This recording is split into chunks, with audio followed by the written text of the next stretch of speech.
Mais coucou, comment ça va?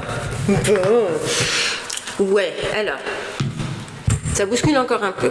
C'est important que tu respires, d'accord? Plus tu vas respirer de manière ventrale, plus tu vas permettre à ton émotionnel de se libérer, d'accord? Ta tête a capté des choses. Tu ressens que ça bouscule, tu ressens qu'il y a des choses qui changent, tu ressens que dans ton intérieur, voilà, il y a besoin de lâcher prise, d'accord? L'idée, c'est comment tu vas aider ton corps à faire ça. Et pour cela, il va falloir que tu sois dans la respiration. Il va falloir, tu vois, c'est l'escargot qui arrive. Ralentis, je le sens là, comme si tu avais envie de plein de choses, un pas après l'autre, sinon tu vas pas pouvoir arriver à faire, et c'est là en fait où tu mets ton corps en tension, et en plus tu es dans un sentiment de culpabilité parce que avec toutes ces portes que tu as ouvertes, tu ne sais pas par laquelle commencer, d'accord? Pense aussi à t'hydrater, je le dis souvent, mais hydrater vos intérieurs, ça va vous permettre d'être dans la fluidité, d'accord? Si ton sommeil il est un petit peu bousculé, mets de l'eau avec du gros sel sous ton lit ou à côté de toi, d'accord? L'eau avec le gros sel, tu le laisses poser 3 jours, d'accord? Au bout de ces 3 jours, tu renverses l'eau et le gros sel dans les toilettes ou à l'extérieur, et tu remets de l'eau, d'accord? Tu vas voir que ça c'est magique, ça c'est des outils que tu ne connais peut-être pas, mais que moi je connais et que j'ai essayé, et je sais que ça fonctionne, d'accord?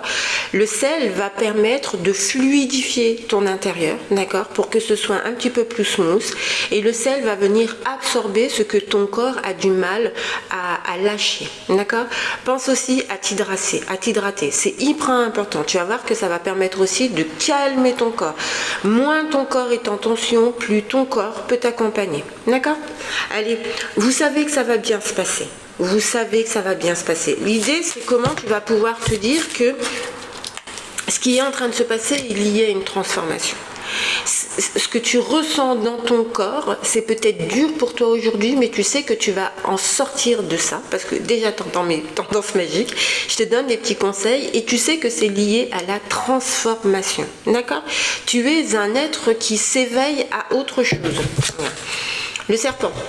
Le serpent, alors, il y en a qui vont dire, waouh, le serpent, ils vont flipper. Le serpent vient te parler d'une fin de cycle et d'un renouveau. D'accord? C'est ça dont il vient parler, le serpent. Ok? L'autre carte qui a sauté, c'est le transgénérationnel. Parce que ce que tu ressens dans ton corps est aussi lié à des traumas, à des blessures qui n'ont peut-être pas été travaillées dans ton transgénérationnel. Je te le dis, je fais des constellations familiales et chamaniques où l'on vient travailler sur ce transgénérationnel. D'accord? Et la dernière carte là, qui va te permettre de comprendre un petit peu ce qui est en train de se passer, ah bah tiens, j'en ai 2.